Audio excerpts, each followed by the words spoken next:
आप सब। उम्मीद करते हैं कि आप सब ठीक ठाक होंगे। इजी अप्रोच टू साइंस के चैनल से आज एक ज़्यादा इंटरेस्टिंग और एक बहुत ज़्यादा खूबसूरत टॉपिक डिस्कस करने जा रहे हैं, जिसका नेम है फीडबैक मैकेनिज़्म। तो सबसे पहले देखते हैं कि फीडबैक मैकेनिज़्म क्या चीज़ है। सबसे पहले फीडबैक मैकेनिज़्म की definition, like other functions in body, the hormones production is regulated by feedback mechanism। दूसरे फंक्शंस की तरह बॉडी के अंदर हार्मोन्स की प्रोडक्शन को भी रेगुलेट किया जाता है, चेक किया जाता है, कंट्रोल किया जाता है। तो उसको कंट्रोल करने के लिए एक बाकायदा जो एक सिस्टम है उसे हम बोलते हैं फीडबैक मैकेनिज्म। उस सिस्टम का नेम है feedback mechanism. It means that regulation of hormone process by output of same process, यानी उसकी आउटपुट क्या मिल रही है हमें, उसका नतीजा क्या मिल रहा है, हार्मोन्स काम कर रहे हैं या नहीं कर रहे, बॉडी के अंदर हार्मोन्स किस तरह से काम कर रहे हैं, अपनी सेक्रीशंस कहाँ पे रिलीज कर रहे हैं, सारे की सारी चेकिंग एक फीडबैक मैकेनिज्म सिस्टम कर रहा है, उस सिस्टम के तहत हो रही है। अब इस फीडबैक मैकेनिज्म सिस्टम की टाइप्स हैं, इसकी दो टाइप्स में इसको डिवाइड किया गया है। वो जो 2 टाइप्स हैं उसको हम वन बाय वन डिस्कस करेंगे, दोनों टाइप्स को। पहली जो टाइप है उसे हम बोलते हैं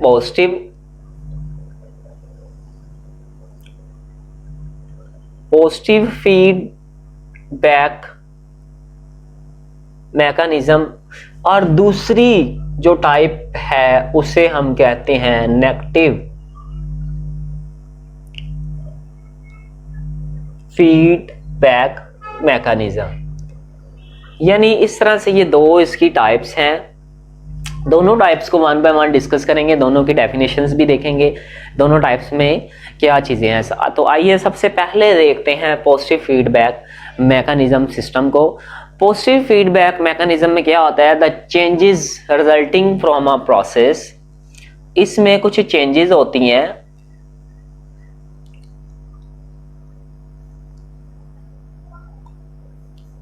रिजल्टिंग फ्रॉम अ प्रोसेस। इसमें एक प्रोसेस होगा, उसके अंदर चेंजेस, उसके अंदर इंक्रीज हो जाएगा,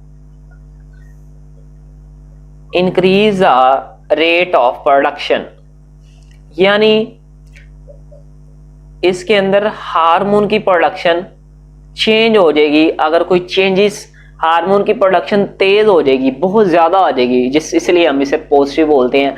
जैसे बॉडी को एक हार्मोन अगर ज्यादा चाहिए तो उसकी प्रोडक्शन ज्यादा होना शुरू हो जाएगी, उसे हम बोलते हैं positive feedback mechanism system. For example, इसकी एग्जाम्पल अगर देखी जाए, फॉर एग्जाम्पल एन इन्फेंट, एक जो छोटा बच्चा होता है, दूध पीने वाला जो बच्चा होता है, वो क्या काम करता है, वो सकलिंग एक्शन करता है। एन इन्फेंट जो है वो सकलिंग एक्शन करेगा जब, यानी मदर की ब्रेस्ट से सकलिंग एक्शन करेगा, दूध की सकलिंग करेगा, तो उसमें एक हार्मोन होता है जो कि उसकी मिल्क की ज्यादा से ज्यादा प्रोडक्शन करवाता है। उस हार्मोन का नाम है ऑक्सीटोसिन। और वो जो हार्मोन है, सकलिंग एक्शन ऑफ इन्फेंट जो है वो स्टिमुलेट करेगा the production of hormone in mother.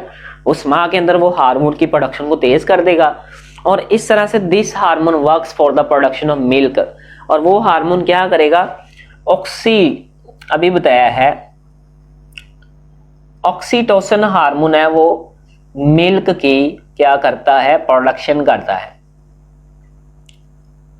इसी तरह से जब मिल्क की प्रोडक्शन होगी तो वो मिल्क की प्रोडक्शन करवाएगा वो हार्मोन। तो जब एक बच्चा मोर सकलिंग करेगा, ज्यादा सकलिंग करेगा फॉर एग्जांपल, तो वो जो मोर सकलिंग एक्शन होगा,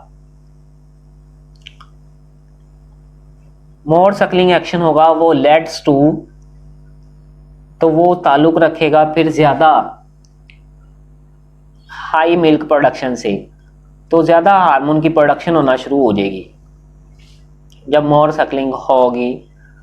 तो इस कंडीशन को हम क्या बोलते हैं, इस एग्जाम्पल में हम इस एग्जाम्पल से साबित करते हैं कि ये पॉजिटिव फीडबैक में आ रहे हैं, यानी जितना वो चेंज आया है, यानी एक बच्चे ने जितनी ज़्यादा सकलिंग करना शुरू कर दी है उसके नतीजे में ज़्यादा से ज़्यादा वो हार्मोन दूध की प्रोडक्शन पैदा करेगा, ज़्यादा से ज़्यादा दूध पैदा करना शुरू कर देगा। तो more suckling leads to more hormone production which in turns lead to more milk production, तो उसमें मिल्क प्रोडक्शन तेज़ हो जाएगी। इसे हम बोलते हैं पॉजिटिव फीडबैक मैकेनिज्म। सेकंड पे डिस्कस करेंगे अब नेगेटिव फीडबैक मैकेनिज्म। ये नेगेटिव फीडबैक मैकेनिज्म पॉजिटिव के उल्ट है, यानी ये नेगेटिव फीडबैक मैकेनिज्म के अंदर अगर कोई बॉडी के अंदर चेंज आया है, पॉजिटिव फीडबैक काम कर रहा है, तो ये उस पॉजिटिव फीडबैक को कंट्रोल करेगा और उसको सेट करेगा एक नॉर्मल पॉइंट वैल्यू के ऊपर, यानी the output of process decrease और इनहिबिट द प्रोसेस। इसमें आउटपुट क्या हो जाएगा, इसकी डेफिनेशन आएगी the output of a process decrease or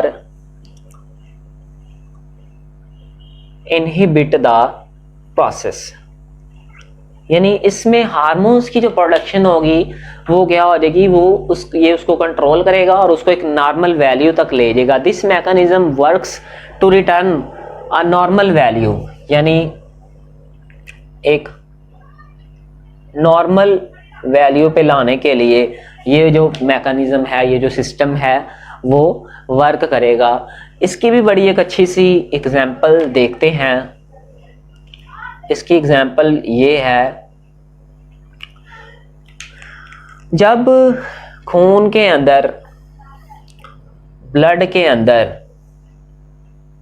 blood glucose concentration rise हो जाएगी, यानी जब ब्लड के अंदर ब्लड ग्लूकोज कंसंट्रेशन राइज हो जाएगी तो पैंक्रियास सक्रीट करेगा इंसुलिन।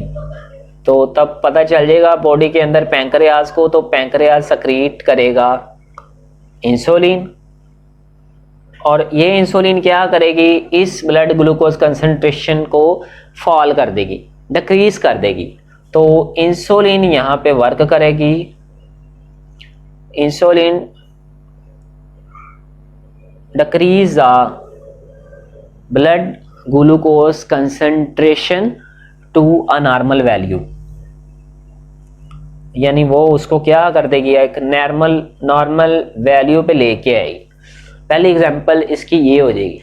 सेकंड यही एग्जांपल इसके उल्टा है, जब ब्लड के अंदर देखते हैं, जब ब्लड के अंदर ब्लड ग्लूकोज कंसंट्रेशन बहुत ज़्यादा कम हो जाएगी, डिक्रीज देन नॉर्मल, यानी नॉर्मल से भी कम हो जाए। अगर नॉर्मल पे तो इंसुलिन ने उसको लेके आना है, लेकिन अगर नॉर्मल से भी कम हो जाए तो फिर क्या होगा, पैंक्रियास सक्रीट, तो फिर होगा कि पैंक्रियास को पता चल जाएगा और वर्क करेगा। ये